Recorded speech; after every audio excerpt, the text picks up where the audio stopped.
Maganda ba ako? Nasaan yung amo-amuha mong si Mima? Hindi ko alam. Bakit mo na hinahanap sa akin yun?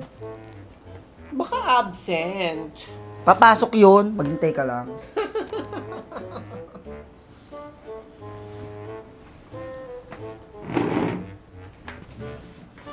Ay!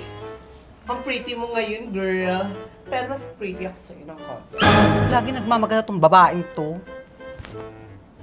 Ang ganda mo ngayon, Mima. Ayos na ayos yung itsura mo, Salamat. Kumpara mo sa'yo. Ganda mo, Mima. Salamat, Jazz. Good morning, class. Oh, Mima. Ang ganda-ganda mo ngayon, Bagay sa yung postura mo. Hindi ka mukhang matapang na langgam. Huwag niyo na pong intindihin yung ganda ko, ma'am. Yung kapangitan niyo nga po, hindi ko inintindi. Yung ganda ko pa. Grabe naman to. Ako lang kasi.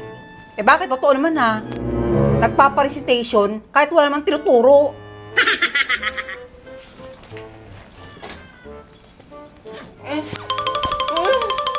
Ang kati. Nag-umpisa naman ang kartihan. Ang kati talaga. Dumating ka lang. Bakit hindi ka naliligo, Mimi? Baka nakauna ako ng mga galis aso niyo. Pahingin nga akong papel, Mima.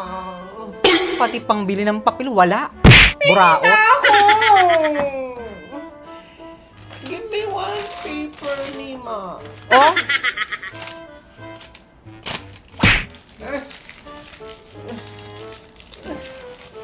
kaartihan nito. Ginamit yung papel pangkamot. Anong tawag dito? Sketch paper. Oh, scratch paper pala eh! Parang dun yun. 80-80 talaga to eh. Pangit nito. Handa na ba kayo sa recitation natin? Jocelyn, ikaw ang mauna. Kung ang Tagalog ng plus ay dagdag, ano naman ang minus? Ilongko. Hindi po ba, ma'am? My ears, my eyes, minus. Ano pinagsasagot-sagot mo, Jocelyn? Ikaw naman, Jazz. Ito ang tanong ko sa'yo. Yes po, ma'am. 10, 20, 30, 40, 50. Anong sunod sa 50? 60, ma'am. Mali. 51. Ikaw naman, Mimi. Yes po, ma'am. Ganda kay sa akin, no? Arte nito. Meron kang 520. Bumili ka ng pagkain na halagang 45 pesos. Magkano ang sukli mo? 55 po, ma'am. Mali din. 15 ang sagot. 15 pesos. Bakit mali? Hindi pwedeng mali yun, ma'am. Hindi kayo ang magdedesisyon. Pera ko yun. Ako ang magdedesisyon ko magkano ibabayad ko. So, 55 dapat ang magiging sukli sa akin. Anong 15? Pera niyo po ba yun? Kayo ang nag-abot? Ba hindi? So, tama ako. Sabagay, tira mo nga yun. Thank you, ma'am. Mima, ang ganda-ganda ng itsura mo na. Para kang dalagang bukid. Kung bibigyan kita ng 449 pesos at 559 pesos, ano ang sagot? Magti-thank you po, ma'am. Di ba ethics po yun ng mga Pilipino? Pag binigyan ka ng hindi mo kaano-ano, anong gagawin mo? Eh di magti-thank you ka. Pag di ka nag-thank you, wala kang utang na loob. Aray ko. Ano ba yan? Simple katanungan. Lahat kayo, mali-mali lahat ng pinagsasagot nyo, ha? Hindi maganda yung sagot nyo. Puro mali. Isa pa. Isa pa, ha? Jocelyn, ano ang mas mataas? Multiplication or addition? Additional, ma'am. Addition? Sigurado ka? Sige, ipaliwanag mo sa akin. 3 times 3, ma'am. 9. 3 plus 3. 6. Oh, di ba? Sabi ko sa iyo mas mataas ang multiplication kaysa sa addition. Ang baho. Oh, Unang tanong pa lang yan, ma'am, ha? 2 times 2. 4. 2 plus 2. 4 din ang sagot dyan. Oh, pantay na siya, ma'am. Oh, pantay na sila. Pantay na. Oh, ito huli, ma'am, ha? 1 times 1. 1. 1 plus 1. 2. Oh, di ba, ma'am? Mas mataas ang additional kaysa sa multiplication. Mas mataas na ang addition. Ang maganda ko ngayon. Sana pala lagi ako nag-aayos para mas maganda ako sa isa dyan.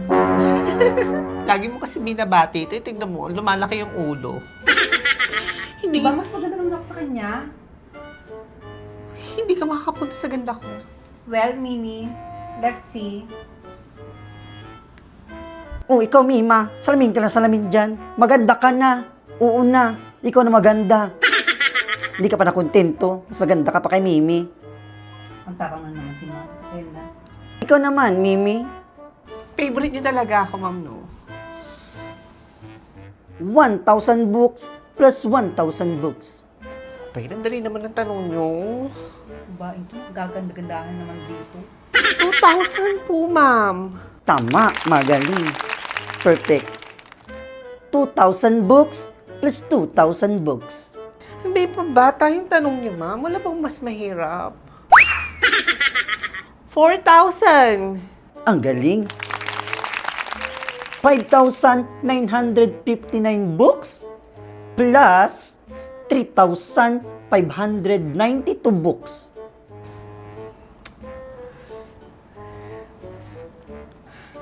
Wine library, ma'am. Okay, ikaw naman, Jazz. Ikaw naman ang sunod. Best in math kaya ako, ma'am. Kahit lagi akong tanungin, isa lang lagi mali ko. Ah, bis in math ka palagi. Sige, ma'am. Try nyo po. 5 plus 6. 10, ma'am. Mali! 11. Isa lang naman po mali ko, ah.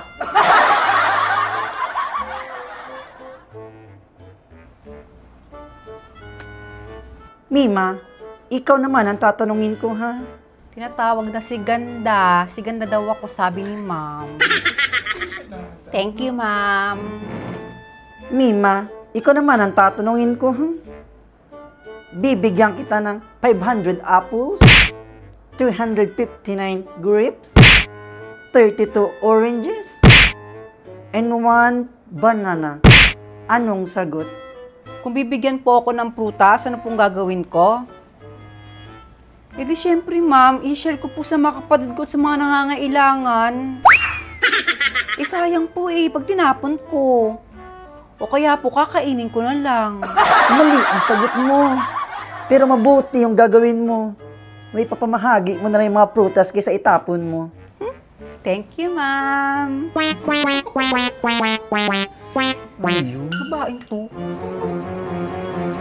Hindi naman tama ang mga binibigay niyo sa akin. Kung ganito na lang tayo palagi, uuwi na lang ako.